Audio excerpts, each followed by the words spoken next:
สองสีพระมหาราชครูเกษราปัญญาปรมาติกาจารย์จากวัดดาภัยเชียงใหม่สืบสานเวลาผ่าน131 ปีนานไกลวัดพระบาทอุดมรุ่งเรืองงามตาเจ้าน้อยบุญทาวงศาข้าหลวงปวงเชียงใหม่ปกครองหัวเมืองฟ้าทุ่มเทแรงกายแรงใจทุกชาติพันธุ์รวมใจรักษามัคคี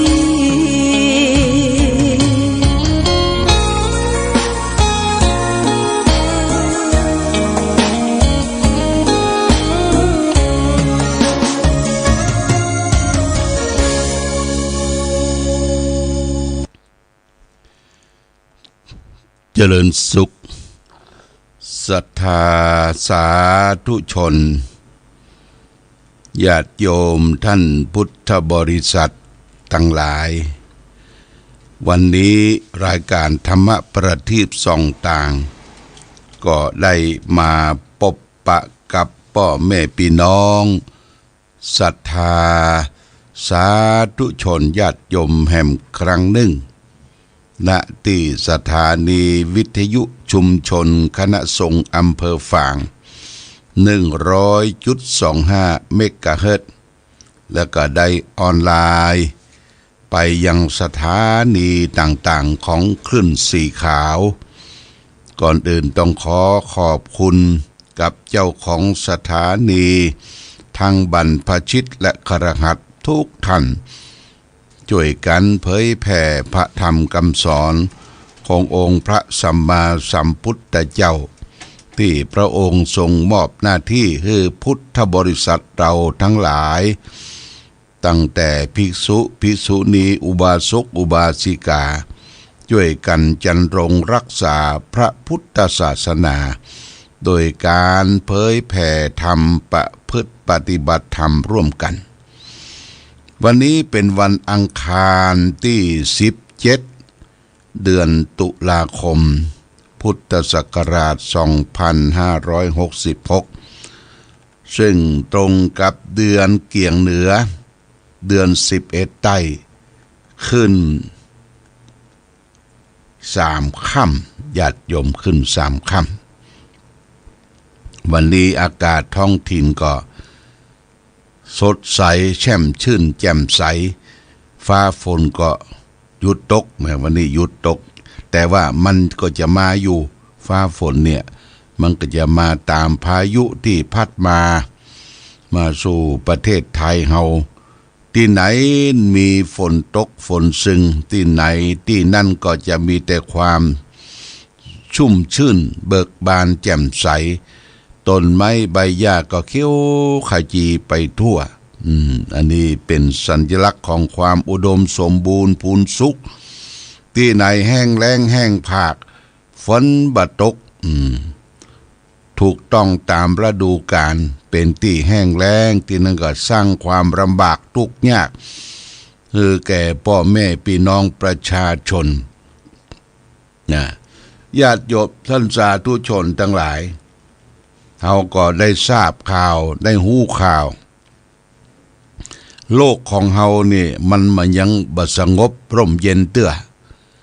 อย่างที่ยุโรปนี่ก็ทางรัสเซียก็รบกับยูเครนการรบกันแย่งชิงกันแย่งแผ่นดินกันอยู่แย่งกู้กันสังวาสแล้วก็แย่งอำนาจวาสนากันเนี่ยมันมีอยู่นะญาติโยมมีอยู่ในทุกวันปัจจุบันนี้และมาถึงตะวันออกกลางที่ประเทศอิสราเอลกับปาเลสไตน์แหล่งที่นั่นเป็นแหล่งของยุคโบราณกำเนิดของศาสนาหลายศาสนาที่ท่านก็แย่งชิงเอาพื้นที่แย่งอำนาจกันเป็นอยู่แย่งกู้กันสังวาสเนี่ยขาดความสมดุลของชีวิตที่อยู่ร่วมกันแบบสันติแบบความสงบร่มเย็น อัน นนี้เป็นโลกนะโลกทั้งโลกเนี่ยมันเดือดร้อนวุ่นวายญาติโยมเฮาก็ย้อนมามองถึงบ้านเฮาเมืองเฮาบ้านเฮาเมืองเฮานี่เป็นเมืองพุทธเป็นเมืองศาสนาพุทธศาสนาพุทธนั้นองค์สมเด็จพระสัมมาสัมพุทธเจ้าท่านสอนเป็นหลักใหญ่อยู่3ประการ1สัพพะปาปัสสะอาการนังคือการไม่กระทำบาปทั้งปวง2กุศลสูปสัมปทามันทำกุศลคือคุณงามความดีให้ถึงพร้อม3สจิตตปริโยทปนังมันชำระจิตใจของตนเองให้ขาวให้สะอาดเอตังพุทธานะศาสนังทำ3อย่างเนี่ยเป็นคำสั่งสอนของพระพุทธเจ้าทั้งหลายพระพุทธเจ้าท่านอุบัติเกิดขึ้นมาในโลกเพื่ออำนวยดูแลพุทธศาสนิกชนพี่น้องประชาชนบนโลกคือมีความสุขโดยประทานโอวาทคำสอนของพระองค์ว่าให้เว้นชั่วทำดีและก็ทำจิตใจของตนเองให้สงบในญาติโยมนะใครที่ต้องการมีความสุขทางกายความสุขทางใจเนี่ยถ้าเราได้มาปฏิบัติตามหลักธรรมขององค์พระสัมมาสัมพุทธเจ้าคนนั้น1,000%ญาติโยมจะมีความสุขตามอัตภาพที่มีอยู่ยินดีในสิ่งที่ตนได้พอใจในสิ่งที่ตนมีพระพุทธเจ้าสอนว่าให้เว้นจากการทำความชั่วทางกายทางวาจาและทางใจมันสร้างสมคุณงามความดีอย่างสม่ำเสมอบหันแก่ตัวบหันแก่ได้บหันแก่พวกแก่พ้องลูกน้องทั้งหลาย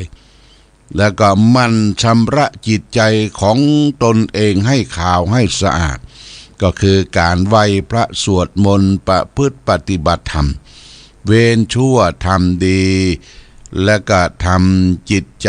ของตนเองให้สงบนี่เป็นหลักใหญ่หลักธรรมคำสอนขององค์พระชินวรสัมมาสัมพุทธเจ้าคือประชาชนพลโลกเราและอยู่ร่มเย็นเป็นสุขโดยอานิสงส์ที่เราได้นับถือพระพุทธศาสนามีพระพุทธพระธรรมพระสงฆ์เป็นสรณะเป็นที่พึ่งเดินทางไปที่ไหนจังหวัดใดมีแต่วัดวาอารามเจดีย์กุฏิวิหารเรื่องอารามไปทั่วนั่นเป็นสัญลักษณ์ของพุทธศาสนาทำเฮาแช่มชื่นเบิกบานแจ่มใสมองทางใดเห็นผ้าเหลืองเป็นธงชัยของพระพุทธศาสนาทำให้จิตใจเฮาเนี่ยยกระดับจิตใจขึ้นสุขสงบเย็นขึ้นอย่างนี้เป็นต้นอานิสงส์ต่างๆที่เราได้เข้าถึงพระพุทธประธรรมประสงค์เนี่ยทำให้เหตุเพศภัยทั้งหลายทั้งปวงในประเทศของเฮาเนี่ยเบาบางลงญาติโยมเบาบางลงไม่ใช่ว่ามันบ่เกิดขึ้นแต่มันก็เกิดขึ้นมีอยู่แต่มันน้อยญาติโยมน้อยคำว่าน้อยนั้นเป็นว่าน้ำท่วมน้ำหลากหรือแผ่นดินถล่มผู้คนบาดหมางทะเลาะเบาะแวงกันนี่มันน้อยกว่าประเทศอื่นโดยอานิสงส์ที่จิตใจของเราชาวพุทธเนี่ยมีเมตตาธรรมมีกรุณาความสงสารมีมุทิตาความพอยินดีแก่คนอื่นและก็มีอุเบกขาความวางเฉยวางเฉยนี่ก็หมายความว่าอยู่เป็นหลักเป็นชัยเป็นที่ปึ้งของลูกของหลานของลูกศิษย์ลูกหาของพ่อแม่ศรัทธาญาติโยมเพราะฉะนั้นพุทธศาสตร์ล้ำเลิศประเสริฐยิ่งเป็นสัตว์จริงแน่แท้อย่านิ่งเฉยเมื่อพบแล้วรัตนะอย่าละเลยอย่าเฉยเมยหมดโอกาสพลาดของดีเรานับถือพระพุทธศาสนาเนี่ยถ้าเราศึกษาเข้าเนี่ยเราก็จะรู้ตัวเองตัวเก่าตัวเองตัวเก่าดีขึ้นนะการศึกษาพุทธศาสนาคือศึกษาเข้าในตัวเก่ารู้ว่าตัวเฮานี่ประกอบด้วยอะไรยังพ่อง ความทุกข์ความอัดอั้นตันใจความดีใจเสียใจเนี่ยมันเกิดจากตัวเฮาหมดญาติโยมเฮามันปรุงแต่งถ้าเฮาสวะเฮาทิ้งเฮาบ่ให้มันเข้ามาสุมกุ้มจิตใจเฮาก็ต้องมีความสุขนี่เพราะฉะนั้นความสุขอยู่ที่ตัวเฮาเนี่ยอย่าไปโทษบนบานศาลกล่าวผีสางนางไม้เตเทพเทพาอารักษ์ฟ้าดินอินอากาศทั้งหลายทั้งปวงเนี่ยมันเป็นสิ่งประกอบขึ้นภายนอกแต่ความสุขอยู่ที่ตัวเฮาอยู่ที่บ้านเฮาอยู่ที่ครอบครัวเฮานะโบราณเปิ้นถึงบอกบ้านคือวิมานของเราบ้านคือวิมานของเราเนี่ยบ้านครอบครัวนี่ส่วนหนึ่งและบ้านในตัวเฮาส่วนหนึ่งบ้านในใจเฮาเนี่ยนะบ้านในใจเฮานี่คือประกอบด้วยกายกับใจเนี่ยก็ขอให้มันสงบยิ่งมีความสุขเพราะฉะนั้นญาติโยมท่านสาธุชนทั้งหลายความสุขที่จะได้ฝากในวันนี้แก่ศรัทธาญาติโยมท่านสาธุชนทั้งหลายสุขของคฤหัสถ์ของเจ้าบ้านหนึ่งสุขเกิดจากการมีทรัพย์สินเงินทองสุขเกิดจากการมีทรัพย์สินเงินทองสุขบ่ต้องเป็นหนี้คนอื่นเขาสุขเกิดจากการทำงานปราศจากโทษทำงานปราศจากโทษสุขเกิดจากการค้าขายสิ่งที่บ่ได้ผิดศีลผิดธรรมอย่างนี้เป็นต้นเนื้อความสุขทั้งหลายของฆราวาสเจ้าบ้านสุขหนึ่งสุขเกิดจากการมีทรัพย์ญาติโยมคนมีทรัพย์มีศีลมีเงินมีทองเนี่ยมันก็อุทะดังใจคิดอันใดทำใดจะกินจะทานอยู่อย่างจิตใจเบิกบานบ่ต้องไปเดือดร้อนวุ่นวายต่างๆแต่ทรัพย์สินเงินทองจะเกิดขึ้นได้ก็ต้องมีความขยันความหมั่นความเพียรขยันหมั่นเพียรได้ทรัพย์สินเงินทองก็เก็บหอมรอมริบเก็บไว้เป็นสัดเป็นส่วนบ่กินขว้างโอยบ่กินขว้างโบะขว้างบะบ่ไปเล่นการพนันบ่ไปเล่นชล็อตบ่ไปเล่นไฮโลทะลุไพ่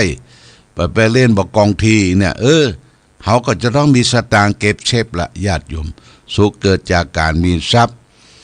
สุขเกิดจากการจ่ายทรัพย์สินบริโภคทรัพย์สินมีเงินทองแล้วก็จ่ายเลี้ยงลูกเลี้ยงเมียเลี้ยงครอบเลี้ยงครัวล่วงตัวเองเลี้ยงปากเลี้ยงท้องเครื่องอุปโภคบริโภคเครื่องนุ่งเครื่องย่องที่อยู่อาศัยปัจจัยสี่ก็ได้มาจากเงินทองปัจจัยที่เขาเสาะแสวงหาสุขเกิดจากการทำงานปราศจากโทษเนี่ยการทำงานปราศจากโทษก็คือบ่ไปคดบ่ไปโกงบ่ไปเบียดบ่ไปอังบ่ไปโลภบ่ไปอังของบุคคลอื่นบ่ได้ไปกล้าขายเรียกว่าผิดกฎหมายบ้านกฎหมายเมืองนี่ก็จะทำให้เกิดความสุขสุขเกิดจากการบ่ได้เบียดเบียนสัตว์เล็กสัตว์น้อยบ่ได้กล้าขายของผิดศีลผิดธรรมเช่นว่ากล้าขายมนุษย์กล้าขายสัตราอาวุธกล้าขายสัตว์ที่เปิ้นได้ไปฆ่าปรุงกินอาหารอย่างนี้ล่ะญาติโยมนะนี่ฝากไว้ว่าความสุขที่เราจะมีสุขเกิดจากการมีทรัพย์สุขเกิดจากการใช้ทรัพย์สินบริโภคสุขเกิดจากการบ่ต้องเป็นหนี้คนอื่นสุขเกิดจากการทำงานปราศจากโทษอันนี้ความสุขของฆราวาสของชาวบ้านและสุขแถมอย่างหนึ่งคือนารามิสุขคือสุขบ่ได้อิงอามิตรทั้งหลายคือสุขอิงในขมะคือการได้เข้าประพฤติปฏิบัติธรรมไหว้พระสวดมนต์เป็นอาจินและประจำไม่ใช่ว่าเขาจะไปกันที่วัดที่สำนักเนี่ยญาติโยมอยู่ที่บ้านเขาก็เป็นวัดใดอยู่ที่บ้านเขาก็ทำเป็นวัดใดมีหิ้งพระมีที่ไหว้ที่สามีเก้าอี้มีที่เดินจงกรมนะถึงเวลาเจ้าค่ำก็ไหว้พระสวดมนต์ทำจิตเป็นสมาธิจิตใจตั้งมั่นพุทเข้าโทออกพุทเข้าโทออกพุทโธเนี่ยน้อมพุทธะรู้ตื่นเบิกบานเว้นจากการเรียกว่าผิดศีลผิดธรรม น้อมนำเฮือตานเป็นโอกาสและเวลาเนี่ยสร้างความสุขมีวัดที่บ้านมีวัดที่ในใจมีวัดที่อื่นที่ไกลจะไปในรถในรางจะไปกลางตรงกลางนาอยู่ห้างตรงนะคือมีวัดไปโดยวัดก็คือข้อวัดปฏิบัติญาติโยมนะข้อวัดปฏิบัติว่างเมื่อใดมันนอนบ่หลับก็ลึกขึ้นมาตื่นขึ้นมาก็พุทโธพุทโธทำจิตใจให้นิ่งสงบเดี๋ยวปัญญามันก็จะเกิดอย่างนี้เป็นต้นนี่ฝากไว้แก่ญาติโยมท่านสาธุชนทั้งหลายได้รับทราบรับฟังเป็นข้อคิดสะกิดเตือนใจว่าความสุขที่เราต้องการปรารถนากันนั่นคือความสุขทางกายและความสุขทางใจนี่เป็นเป้าหมายของพุทธศาสนาวันนี้ได้ประพบก่อนจากกันอำลากันโมทนาสาธุกับญาติโยมที่ได้รับเป็นเจ้าภาพพัดลม10 ตัวพัดลม10 ตัวนี่ติดที่ระเบียงศาลาพุทธบริษัท8 ตัวในศาลาแห่ง2 ตัวในช่วงที่เปิ้นสอบนักธรรมเนี่ยศาลาระเบียงพุทธบริษัทเนี่ยพระสงฆ์จะมาสอบนักธรรมมันฮ้อนพัดลมชุดเก่าเป็นพัดลมปีกอันนี้ก็เก่าข้ามค่าสำรุดสุดโทรมลงเพดานก็บ่มีเรียกประเดี๋ยวนี้ศาลาช่างเพดานเพิ่นก็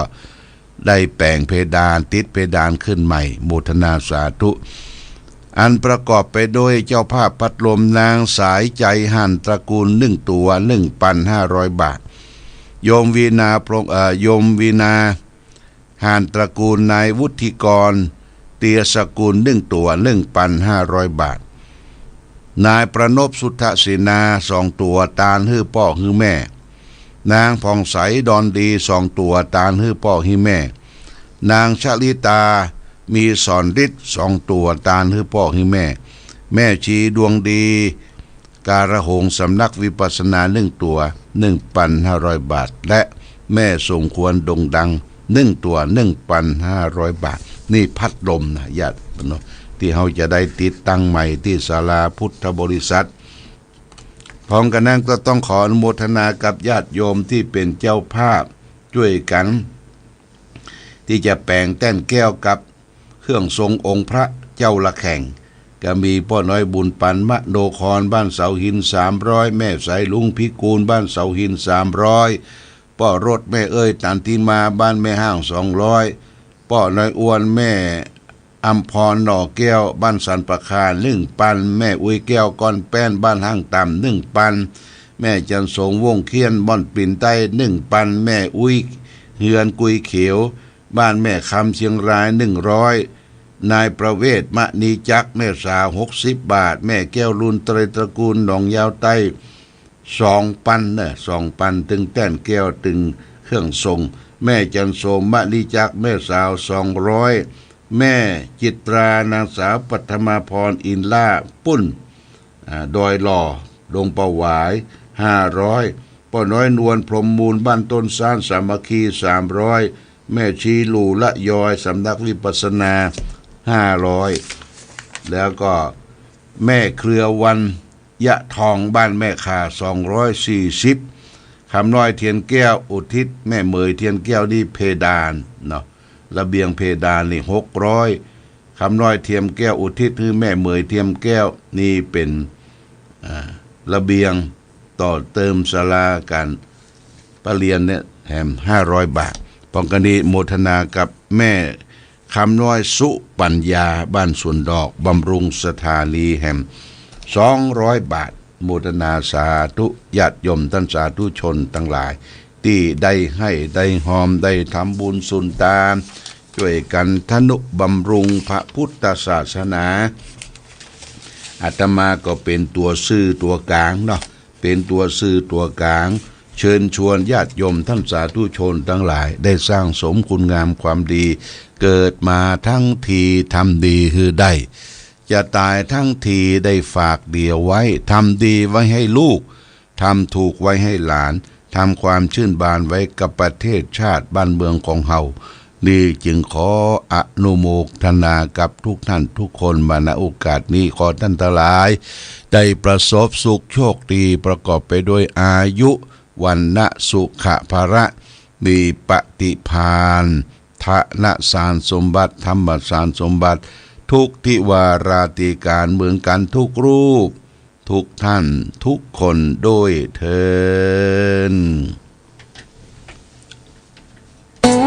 พิทักษ์